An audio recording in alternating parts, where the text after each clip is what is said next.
Oi, pessoal, tudo bem? Meu nome é Isabela Zeredo, eu sou perita criminal no estado do Rio Grande do Norte e faço parte da equipe da Científica Concursos, que consiste em mentoria e monitoria. E o objetivo desse nosso encontro hoje é resolver a última prova para perito criminal de São Paulo. Eu vou ser responsável pelas disciplinas de criminologia, criminalística e medicina legal. Já peço antecipadamente que vocês deixem um like, comentário, se inscrevam no canal e espero que vocês gostem dessa nossa correção. Então, vamos iniciar com criminologia. Sobre a criminologia, é correto afirmar que, letra A, ela não é considerada uma ciência para a maior parte dos autores. Muito pelo contrário, né? Ela é considerada uma ciência empírica interdisciplinar. Então, está incorreta essa alternativa. Letra B. Tal conhecimento encontra-se inteiramente subordinado ao direito penal. Essa alternativa está incorreta. A criminologia e o direito penal são coisas diferentes, tanto que a criminologia é considerada uma ciência do ser, enquanto o direito penal é uma ciência jurídica e normativa, né, do dever ser. Então, também está incorreta. Letra C. Ela ocupa-se do estudo do delito e do delinquente, mas não se ocupa do estudo da vítima e do controle social, uma vez que tal assunto constitui objeto de interesse da sociologia. É incorreto. A criminologia moderna, ela se ocupa desses 4 fatores: crime, delinquente, vítima e controle social. Então, está incorreta, assim como a letra E, que vai afirmar basicamente a mesma coisa, que diz que ela se ocupa do estudo do delito, do controle social, mas não se ocupa do estudo do delinquente e da vítima, uma vez que tal assunto constitui objeto de estudo da psicologia. Então, como a gente já viu, objeto de estudo da criminologia moderna é o crime, o delinquente, a vítima e o controle social. Por fim, a letra E, que vai afirmar que a criminologia constitui um campo fértil de pesquisas para psiquiatras, psicólogos, sociólogos, antropólogos e juristas. Essa alternativa está correta, né? Justamente por ser uma ciência interdisciplinar, que ela vai servir aí de subsídio para outras áreas. Então, a nossa alternativa correta é a letra E. Próxima questão. A teoria do labeling approach, a qual explica que a criminalidade não é uma qualidade da conduta humana, mas a consequência de um processo em que se atribui tal estigmatização, também é denominada teoria. Então, essa questão ela vai versar mais sobre denominações de uma mesma teoria. E é bem comum que algumas questões tragam essa abordagem, então é muito importante que tu conheça os outros nomes que uma mesma teoria pode ter. Aqui eu trouxe que a teoria do labeling approach também pode ser chamada de teoria da rotulação, do etiquetamento social, teoria da reação social, teoria interacionista e do interacionismo simbólico. Então, vocês vão ver que essa questão vai falar sobre as escolas da criminologia, que é um assunto muito incidente em provas, pode cair de diversas formas, e vocês não podem deixar de estudar, não pode ir para a prova sem conhecer essas escolas da criminologia. Nesse caso, nessa questão, a alternativa correta vai ser a letra B, né? Que diz que a denominação do labeling approach também pode ser teoria da rotulação ou do etiquetamento. Então, esse é o nosso gabarito. Outra questão vai tratar sobre vitimização secundária ou sobrevitimização. Então, entende-se por vitimização secundária ou sobrevitimização aquela. Letra A. Provocada pelo cometimento do crime e pela conduta violadora dos direitos da vítima, proporcionando danos materiais e morais por ocasião do delito. Esse conceito está correto, mas não é relacionado à vitimização secundária, e sim à vitimização primária. Então, é um bom conceito, mas não se aplica à vitimização secundária. Letra B, que não concorreu de forma alguma para a ocorrência do crime. Também está incorreta, porque essa alternativa versa sobre uma classificação das vítimas de acordo com Benjamin Mendelssohn.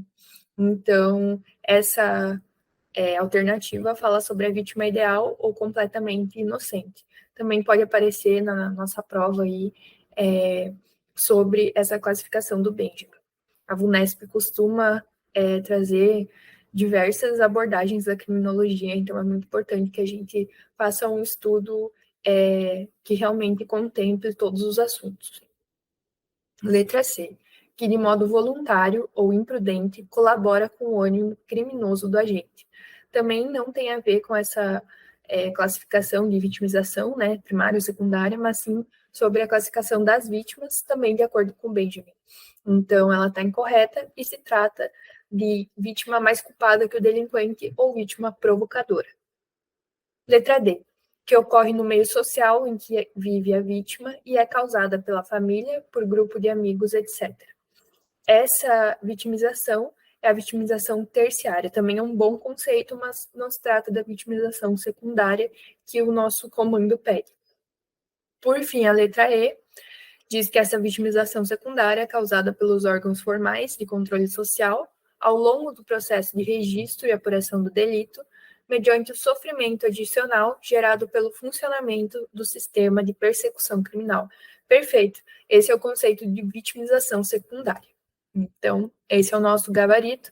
Também é muito comum que seja abordado essa questão da vitimização nas nossas provas. Então, não deixem de estudar. Outra questão. No tocante à temática da prevenção da infração à lei penal, é correto afirmar que a prevenção. Então, antes da gente responder essa questão, vamos revisar um pouco sobre prevenção. É importante que existem duas classificações de prevenção. A primeira vai ser dividida em prevenção geral e prevenção especial, e dentro da prevenção geral, nós vamos ter a prevenção geral positiva e negativa, e na prevenção especial, nós também vamos ter a prevenção positiva e a negativa. Então, a prevenção geral, ela diz respeito à pena que se dirige à sociedade. Então, ela tem ligação a uma forma de intimidar aqueles que estão propensos a delinquir.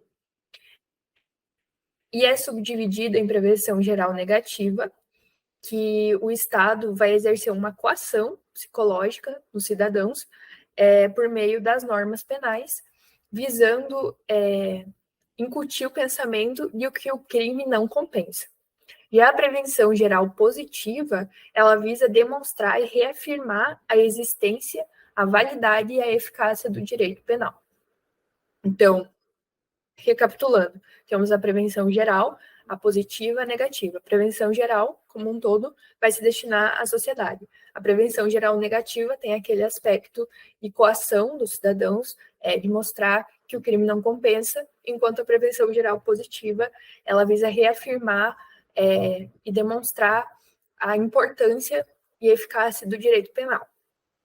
Então, a outra classificação é a prevenção especial, que vai se destinar ao infrator. Então, o principal objetivo é evitar que ele volte a delinquir por meio da reeducação do indivíduo e sua recuperação. E aí nós vamos ter a subdivisão, que é a prevenção especial negativa, que é basicamente a neutralização do autor do delito, que isso vai se materializar por meio do cárcere. Então, existe essa retirada provisória do indivíduo na sociedade, fazendo com que ele não cometa novos delitos no ambiente social. Então, o principal objetivo é evitar a reincidência, né? Já a prevenção especial positiva, ela visa provocar Já a prevenção especial positiva está relacionada ao autor no sentido de que ele desista de cometer novas infrações. Então, assume um caráter ressocializador e pedagógico. Outro tipo de classificação da prevenção é a prevenção primária, secundária e terciária, que não tem a ver diretamente com aquela outra divisão que nós vimos agora, é uma outra forma de classificar. A prevenção primária, ela ataca a raiz do problema, ou seja, são as causas sociais, como desemprego, educação, saúde, trabalho, segurança. Então, o principal objetivo é neutralizar o problema antes que ele ocorra. Ela vai atuar de médio a longo prazo e vai requerer um forte investimento estatal, né? Justamente por serem medidas mais onerosas, mas ao mesmo tempo vão trazer respostas mais eficientes também. A prevenção secundária é aquela que vai atuar em áreas pré-estabelecidas, áreas em que os índices de criminalidade são maiores, então elas se orientam de forma mais seletiva, direcionadas a particulares setores da sociedade. Então, também vai operar, diferentemente da primária, vai operar de curto a médio prazo. E aí, na prevenção secundária, vai entrar em cena o legislador para tipificar as condutas, o sistema repressivo policial e o judiciário, e também os meios de comunicação. Por fim, a prevenção terciária, ela é voltada ao condenado e tem o objetivo de recuperar e evitar reincidência. Estudo por meio de medidas socioeducativas. Então, tendo em mente tudo isso, vamos voltar a resolver a nossa questão. No tocante à temática da prevenção da infração à lei penal, é correto afirmar que a prevenção, letra A, secundária consiste em, dentre outras, políticas criminais voltadas exclusivamente à reintegração do preso na sociedade. Não, né? Nós vimos aqui que a prevenção secundária é aquela que vai atuar em áreas pré-estabelecidas, né? Onde os índices da criminalidade são maiores, e então esse conceito está relacionado à prevenção primária, né? Está incorreta. Letra B.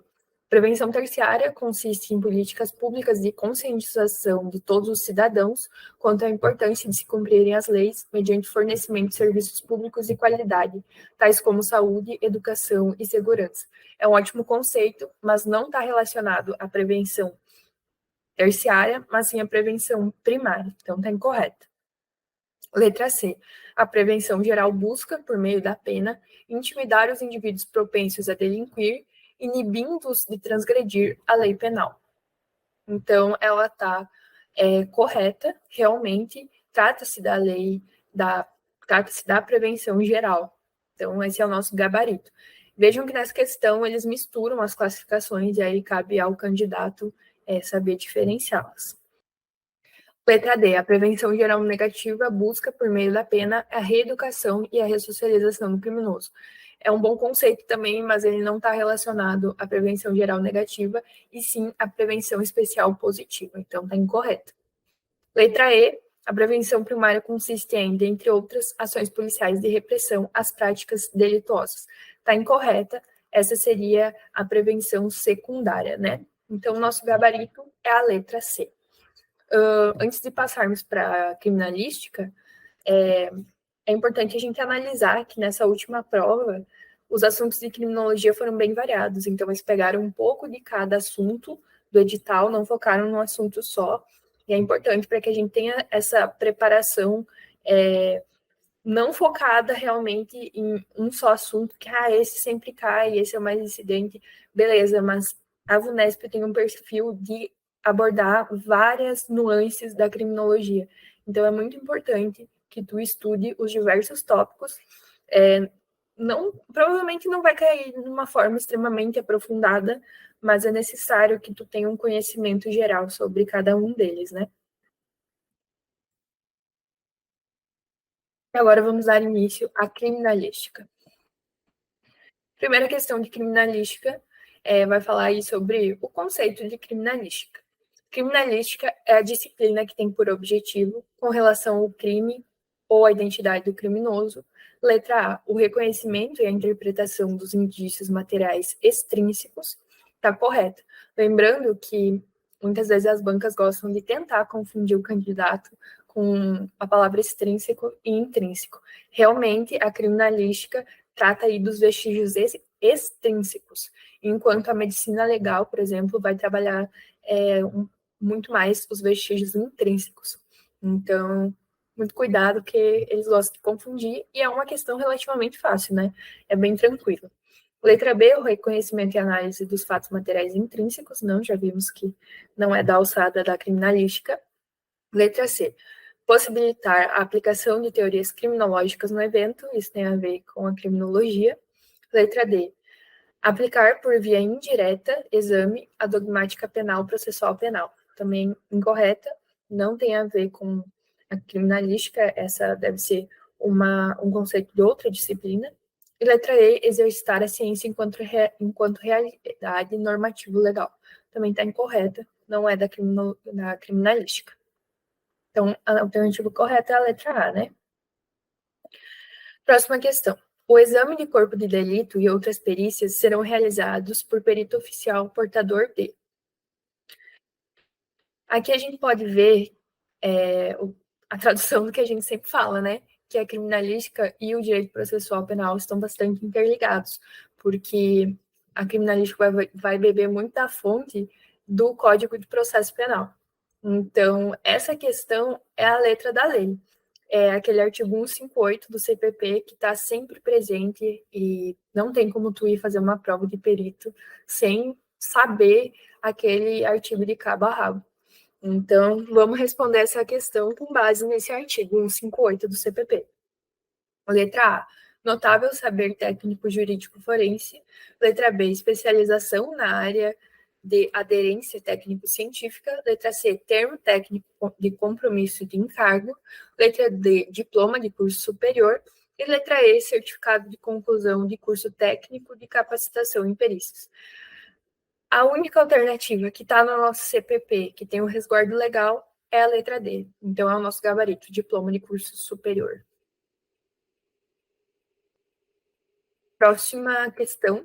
É correto afirmar que todo espaço físico onde ocorreu a prática da infração penal se trata de letra A, área física interna infracional, letra B, local de crime, letra C, campo pericial interno, letra D, área de configuração penal e letra E, campo fático de aplicação de técnicas operacionais. Claramente se trata do local de crime, mas por quê? Vamos lá ao conceito de local de crime. O local de crime é definido como toda área física ou virtual na qual tenha ocorrido um fato que possa assumir a configuração de infração penal, se estendendo ainda a qualquer local que possua vestígios relacionados à ação criminosa. Então, esse é um dos conceitos de local de crime, e se adequa também aí ao nosso enunciado. Vocês vão notar que essa prova aí de criminalística foi muito tranquila. Realmente foi bem mais fácil do que vem costumando aparecer nas provas mais atuais.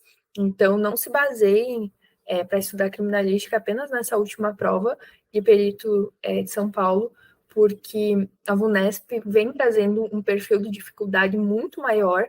É só olhar as provas do ano passado, de 2022, para PCSP, realmente foi uma abordagem bem mais pesada, também teve do TJSP, então não fiquem acreditando que vai vir tranquila, acredito que principalmente aí a criminalística vai ter um teor de dificuldade bem maior, porque foi uma prova muito, muito tranquila, e até dá uma certa, quem estuda de verdade criminalística, enfim, para outros concursos, tu fica até bravo, porque tu estuda mais aprofundado e aí cai em questões que realmente não vão selecionar os candidatos. Mas não contem com isso, porque realmente eu acho que a próxima prova vai ser pelo menos um pouco mais aprofundada, já que a criminalística é a base do dia a dia, da rotina pericial, né?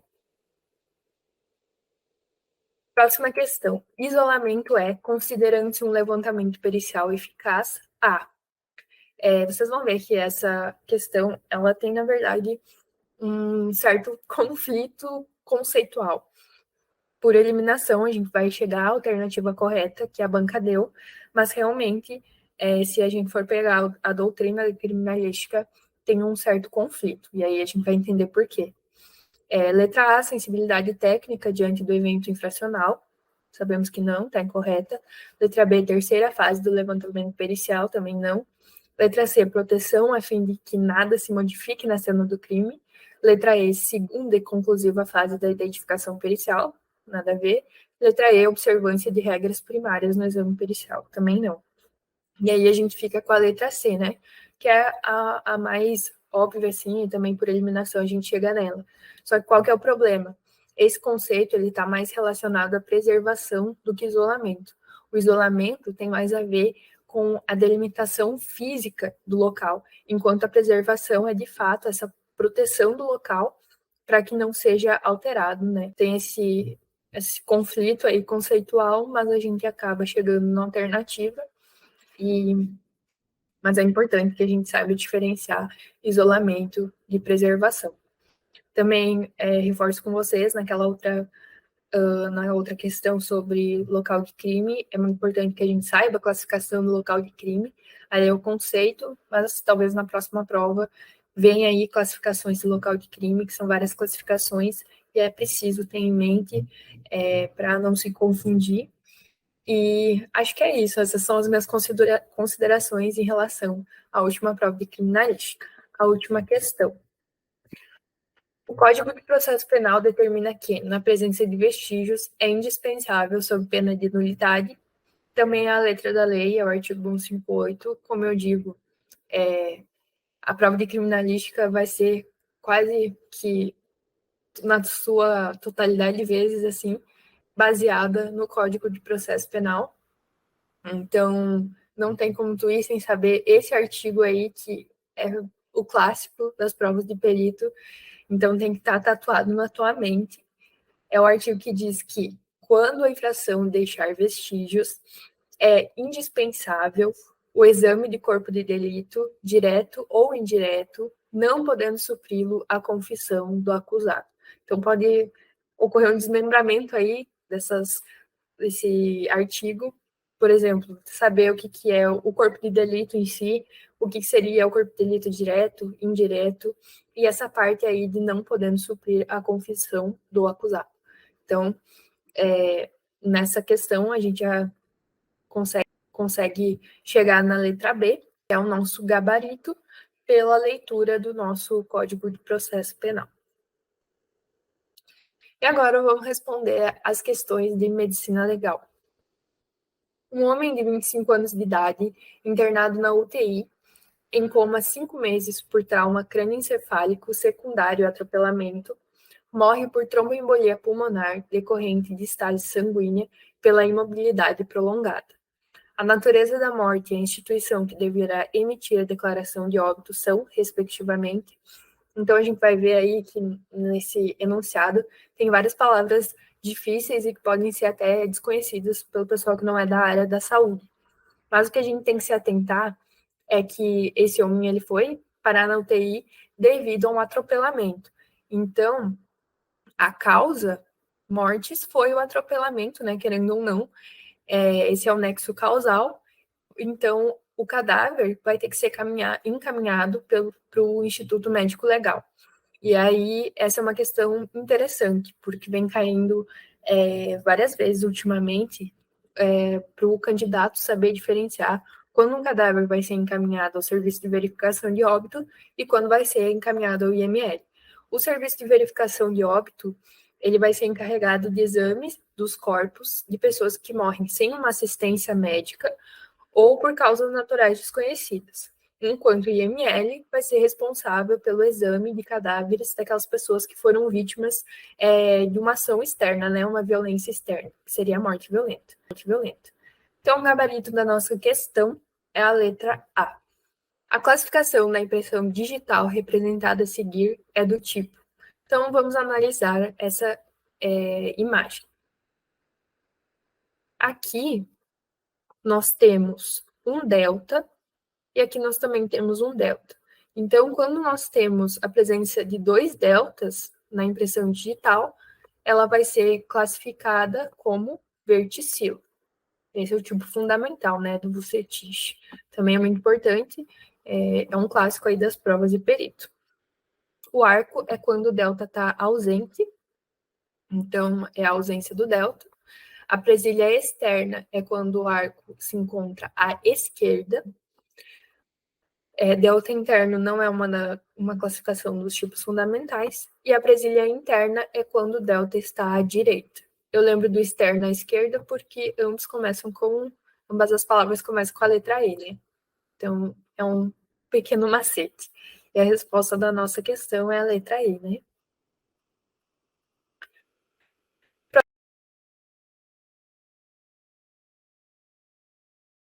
Próxima questão. É considerado um fenômeno cadavérico transformativo destrutivo A. Letra A, saponificação. Letra B, calcificação. Letra C, corificação. Letra D, putrefação. E letra E, mumificação. Dessas alternativas, a única que corresponde a um fenômeno cadavérico destrutivo é a putrefação.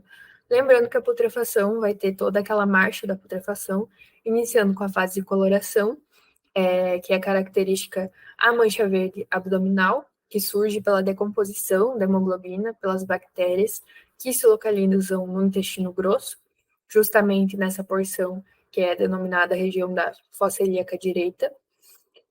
Depois vai vir a fase enfisematosa ou gasosa, em que há a produção dos gases da decomposição, o cadáver vai aumentar o seu tamanho e também vai assumir uma posição de boxeador. Depois nós temos a fase colicoativa, que é quando é marcada aí pela... Depois nós temos a fase colicoativa, marcada pela decomposição dos tecidos moles, pela ação das larvas de insetos. E, por fim, nós temos a fase de esqueletização, em que, basicamente, os tecidos moles já foram decompostos, né? Sobrando apenas os ossos e alguns ligamentos. E aí vamos destrinchar um pouco desses fenômenos conservativos que aparecem na nossa questão. A adipocera, ou a saponificação, ela se caracteriza pela transformação do cadáver numa substância untuosa, mole e quebradiça, com aspecto de sabão ou de cera. Ela vai surgir após um estágio avançado de decomposição e ela é favorecida, isso é muito importante, por locais pouco arejados, úmidos, com terreno argiloso. E aí também vai ocorrer com maior facilidade em obesos devido à maior presença de lipídios, né? Também temos a mumificação, que ocorre quando a evaporação da água vai ser tão rápida a ponto de inibir a ação bacteriana. A pele vai ficar parda, enegrecida, e o cadáver vai diminuir o seu peso e também o seu volume. E também, mais uma vez, muito importante, ela vai ser favorecida por locais secos, bem ventilados, com alta temperatura e com solo arenoso. Também temos a calcificação, que consiste no acúmulo de cálcio. Ela pode surgir no feto morto e retido no útero, abaixo do 5º mês de gestação, quando há justamente essa deposição do cálcio. E aí esse feto calcificado vai ser denominado litopédio. Por fim, a corificação, que consiste num ressecamento da pele, endurecimento, que faz com que ela se assemelhe a couro. Vai ser observada em corpos enterrados em urnas metálicas, feitas tendo na sua composição zinco e hermeticamente fechadas. Então, o gabarito da nossa questão é a letra D, porque é a única que corresponde a um fenômeno transformativo destrutivo. Essa questão é um pouco mais difícil, ela não é tão comum, acho que foi uma das primeiras vezes que apareceu aí nas provas de perito uma imagem assim para interpretar, então além de saber o conteúdo, tu tem que realmente interpretar. Observe o esquema seguinte, que representa o orifício de entrada de um projétil de arma de fogo disparado de uma distância de cerca de 50 centímetros do alvo, região dorsal do tronco humano. A região assinalada pelo número 3 corresponde, nesse contexto, a... Então, primeiro que uma distância de 50 centímetros, a gente já vai descartar que não é um tiro encostado, né? O que pode ser é um tiro a curta distância ou a distância, porque não existe um consenso de qual seria essa distância para classificar, né? Então, como que a gente vai distinguir? Primeiro, o que nos chama a atenção é o número 6, vamos começar de fora para dentro. Essa imagem do número 6 é muito característica e pode ser relacionada aos grânulos de pólvora incombustos, que estão presentes, então, na zona de tatuagem. Então, o número 6 corresponde à zona de tatuagem. Em seguida, o número 5, também pela característica da imagem, nós podemos, e da localização, a gente pode inferir que se trata da zona de esfumaçamento, que consiste nos grânulos de pólvora combustos, que vão sair com a água, né, com a lavagem, diferentemente da zona de tatuagem. E aí, o número 4 vai ser a orla de contusão. Por quê? A gente percebe que a orla de contusão, ela se localiza na epiderme. A epiderme está acima da derme, né? E pelo desenho, realmente tem esse efeito de que o número 4 está acima do número 3. Então, a gente já consegue concluir que o número 4 se trata da orla de contusão. O número 3, que está abaixo da epiderme, então seria a derme, vai estar relacionada à orla de escoriação. O número 2 é a orla de enxugo, justamente por ele estar bastante aderido ao número 1, que é o ferimento de entrada. Então, como vocês viram, além do conhecimento teórico, a gente precisa de uma certa interpretação para chegar no nosso gabarito, que seria a letra A. E por último, nós temos essa questão que trata sobre tipos de aborto. A expulsão de um concepto do útero materno com menos de 20 semanas de gestação, devido à presença de um leiomioma uterino, é considerado um aborto. Então, esse leiomioma é um tipo de tumor. O aborto eugênico é um aborto preventivo realizado quando o feto apresenta alguma anomalia. Então, não tem a ver com a nossa questão. O aborto econômico é aquele realizado por questões econômicas, quando a gestante não tem condições realmente de criar a criança. Letra C, espontâneo, realmente é o gabarito da nossa questão, porque não pode ser o acidental da letra D, que é aquele que ocorre, por exemplo, no acidente de trânsito, devido também a alguma queda de escada, por exemplo. E o terapêutico, que é aquele realizado quando o desenvolvimento do feto apresenta um risco à vida da gestante. Então, realmente, essa expulsão do concepto já dá essa ideia de que é um aborto espontâneo, sendo, então, o nosso gabarito a letra C. E era isso, pessoal. Espero que tenha ajudado de alguma forma, que vocês tenham gostado. Agradeço por terem chegado até aqui. Qualquer dúvida, vocês podem me mandar no direct do Instagram. Peço aí que, mais uma vez, que deixem um like, um comentário. Se tiverem dúvidas também, podem comentar no vídeo que eu vou responder com o maior prazer. E espero ver vocês e encontrá-los aí como alunos na mentoria e monitoria da científica. E vou deixar aí o nosso colega Magnum para falar um pouco mais sobre o funcionamento da científica com cursos. Olá pessoal, aqui é o professor Magnum e antes de finalizarmos esse vídeo, eu gostaria de mostrar para vocês as nossas ferramentas aqui da mentoria e monitoria da científica com cursos. Então, além dessa aula que vocês tiveram agora, com a correção aí da prova da PCSP, nós temos várias outras ferramentas, tá? Na nossa mentoria. A primeira delas seria um planejamento individualizado de estudos. Então, nós temos uma plataforma que ela é bastante prática e moderna, em que serão organizados todos os tópicos do seu edital, tá? Eles serão organizados em metas de estudo, revisão e exercício. Então, diariamente, você vai saber exatamente qual tópico, se você vai ter que estudar ele, fazer exercício, ou revisar aquele tópico.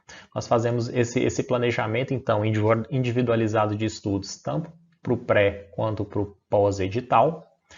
Além disso, temos um resumo de metas da semana, onde que o aluno ele consegue ver as metas que ele está estudando ao longo de toda aquela semana e quais as metas ele vai estudar na próxima semana, beleza? Então isso aí é importante para o aluno conseguir se planejar melhor. Além disso, nós temos listas de questões por tópico criadas na plataforma do Que Concursos. Lá, pessoal, então, com um clique em um link, você já vai ter acesso direto a um caderno de questões criado pelos nossos professores. Customização e mudança de planos. Se você for um aluno dos planos semestral e anual, você consegue migrar de um plano para o outro. Caso a sua prova tenha passado, você decide estudar para um outro concurso, ou então você desiste, vou estudar agora para esse concurso e não para o outro. Você consegue realizar essa migração. Feedbacks. você vai ter um contato direto com o mentor pelo Telegram e ele vai te enviar feedbacks quinzenal e mensal. Feedback quinzenal ele é mais direto, né? Só para ver se o aluno está cumprindo bem ali as metas, enquanto que o mensal ele é bem mais detalhado, tá? O mentor ele tem acesso a uma série de informações do aluno, do desempenho do aluno em cada disciplina que a plataforma gera. Então, analisando este relatório, ele vai conseguir gerar um feedback bem detalhado ali da evolução do aluno nos estudos. Sugestões de fontes bibliográficas, muitas delas gratuitas, estão presentes em nossos materiais, tá pessoal? Que seriam os nossos PDFs, que é o roteiro de estudo, que seria então por onde estudar. Além disso, o roteiro de estudo, a parte de conhecimentos gerais, ele vai te dar a estatística da banca, vai falar se aquele tópico é importante ou não para aquela banca do concurso. Sugestões aí de por onde estudar, como fazer revisões e também, no caso, quais aspectos o aluno ele não pode deixar de nominar. E na parte de conhecimentos específicos, nós temos um conteúdo esquematizado pelos nossos professores, que seria um material produzido pelos professores da científica que você pode utilizar como material de estudo base ou material de revisão. Além disso, nós teremos encontros virtuais temáticos, são nossos encontros síncronos, com videoaulas, né, de determinados tópicos do edital, tópicos importantes. Todas essas videoaulas ficam gravadas, o aluno tem acesso posteriormente também na nossa plataforma, caso não consiga assistir no dia. Encontros importantes aí para discutir pontos críticos do edital, dentre vários outros tipos de encontro que é exclusivo dos nossos alunos da mentoria. Que seriam então com os nossos professores. Além disso, nós temos um fórum de dúvidas para poder o aluno conseguir tirar dúvidas das disciplinas de conhecimentos específicos, seria Química, Física, Biologia, Medicina Legal, Criminalística. Além disso, nós temos um grupo fechado no Telegram, onde o aluno ele vai ter acesso aos outros professores, também aos outros alunos, né? E um suporte diário do nosso administrativo. Ok, pessoal? Então essas são as nossas principais ferramentas. Espero que vocês tenham gostado. Se você tiver se interessado em nossa mentoria e monitoria da Científica Concursos, não deixe de acessar o link da bio na página do Instagram da Científica Concursos e também acesse o nosso site, que é cientificaconcursos.com.br. Ok, pessoal? Então espero que vocês tenham gostado desse vídeo. Lembrem lá de dar um like no vídeo, se inscreverem no canal da Científica para que vocês continuem tendo acesso a conteúdos desse tipo. Então é isso, pessoal. Vou ficando por aqui. Até o próximo vídeo. Até mais.